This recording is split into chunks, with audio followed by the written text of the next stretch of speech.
I'm sitting alongside Vice President of SGA currently, Caroline Mello, who is the candidate for the president position for next year. How are you doing today? Good. How are you doing today, Kay? I'm good. So when did you first get involved with student government? So I've been involved with student government since my freshman year. I was elected fall of my freshman year, and I've just been on it ever since. What are some of the things that you've accomplished while in your role? So when I was a senator and then a class president, I worked on initiatives such as free CPR classes for students, getting a vending machine in the theater arts building, fixing the piano in Buckman, and a few initiatives like that.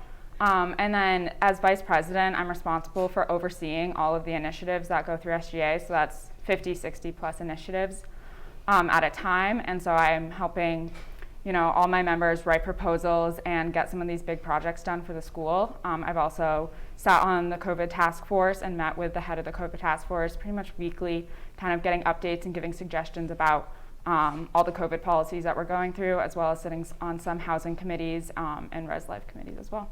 What have been some of students' biggest concerns this year? So we've had a variety of concerns this year. I think overarchingly it's been the administration not listening to students. We've had many decisions being made, such as the parking fee, that have been made with absolutely no student input and pretty much enraged the student body. But then we've also had many groups coming to student government saying, we don't feel represented and heard on this campus, and that needs to change. We need to make sure that every student feels at home at Quinnipiac and feels that both the school and student government is standing up and supporting them. Yeah, now you mentioned some students don't feel comfortable on this campus. If elected, you would be a part of an all-Caucasian e-board. How would you navigate that and, still help these students that are different from you? How would you make them feel welcomed and whatnot? Exactly. I think that is honestly a huge issue that SGA is facing. Something that I would do to kind of help that in the future would be furthering our restructuring process. As you may know, we changed the VP of Student Experience to the VP of Inclusion, Diversity, and Equity, but I don't think that's enough. I think we really need to infuse it into our general board as well. And so that means creating positions specifically for some of these underrepresented groups, and so students feel supported and at home in SGA, and so then they can rise in the ranks, and if they are being supported and recognized within the org, they'll feel more comfortable running for exec board and being able to represent those groups. But for an exec board next year that is going to be entirely white, I think we have to take it upon ourselves to really reach out to the multicultural groups and other underrepresented groups on campus, so we can ask, hey, what do you need? I might not know directly what you need, but tell me and I will work for it just as hard as something that I might want. And if we all take that on as an exec board, I think we'll still be able to represent those groups as best as possible. Yeah, so if elected president, what would you do for your general board to make students of color feel more comfortable? I think, again, kind of doing that restructure to get them into positions, like rather than just an exec board position, but just general positions, but then also supporting their projects, supporting their initiatives, making them feel welcome in SGA. I think a lot of times because SGA is so similar to one another, we kind of get a little cliquey or we get into groups, and that leaves other people feeling excluded. And so if we are able to support all our members and really lift up those who aren't maybe new to SGA and may feel a little bit out of place, then they're more likely to stay and make an impact. Yeah. For your presidential campaign, what is the platform that you are running on? What do you hope to change if elected? Yeah. So my platform has 4 major components. The first being conduct reform. So this is something several groups have asked for throughout the year.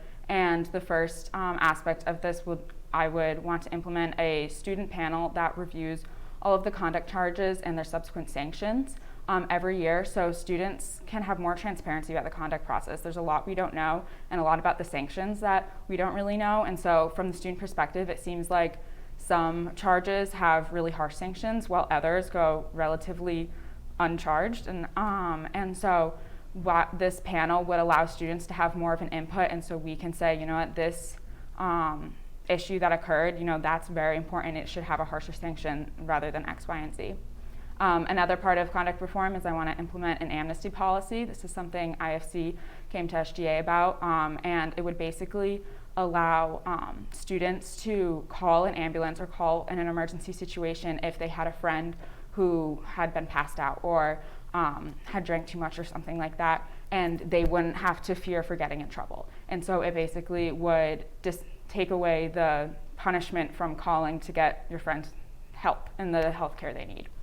Some of the other parts of my platform are standing up against the administration. I think this is really important. We need to reestablish SGA's and just students' voice on campus. Throughout the year, we kind of been seeing the administration throw us around a little bit. We have a lot of new administration, and we need to take a stand against, not against them, but show them that we have a strong voice on campus and we must be heard, because if they keep on making decisions without the student input, then what's the point of us being on campus?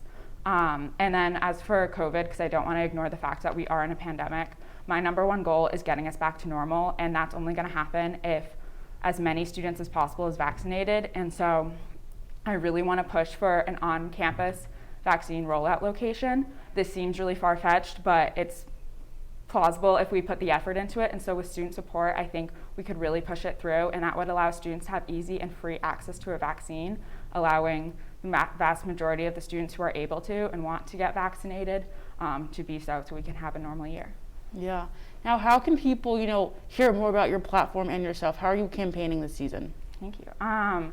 So I've been going to pretty much every club and organization on campus, but please follow me on Instagram and email me anytime. I'll be posting my entire platform on my Instagram so you guys can see, and I'll be DMing people who follow me. But then also come to debates. I think that's a great opportunity for the student body to learn about the different platforms of all the candidates running. It's really important. And then if you see someone campaigning around campus, walking around, lots of us are going to be in suits and heels in the next few days, come up and talk to us and hear the platform that we're working on, because it's really important that every student votes in this campaign. Yeah. Now you can hear more about Caroline and her candidates this Sunday at 7 p.m. where the debates will be happening.